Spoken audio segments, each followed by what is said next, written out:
कल्याणमध्ये अर्णव खैरे याचा मृत्यू अत्यंत दुर्दैवी आहे।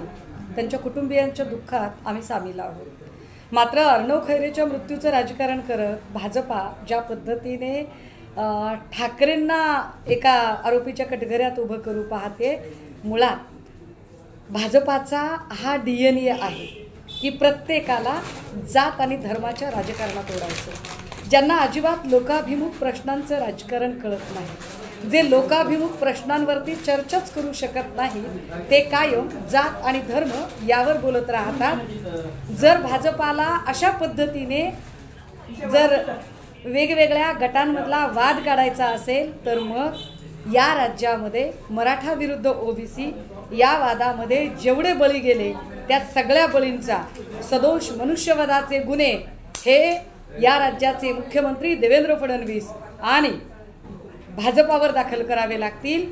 या राज्यामध्ये हिंदू मुस्लिम या धार्मिक दंगलीच्या नावाखाली जेवढं मॉब लिंचिंग झालं त्या मॉब लिंचिंगचे सगळे आरोप सदोष मनुष्यवधाचे गुन्हे हे भाजपावर दाखल करावे लागतील।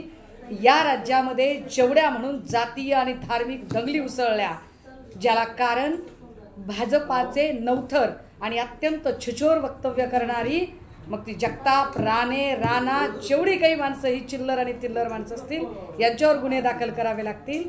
त्यामुळे राजकारण करताना आधी भाजपाने स्वतःचा चेहरा आरशात बघावा।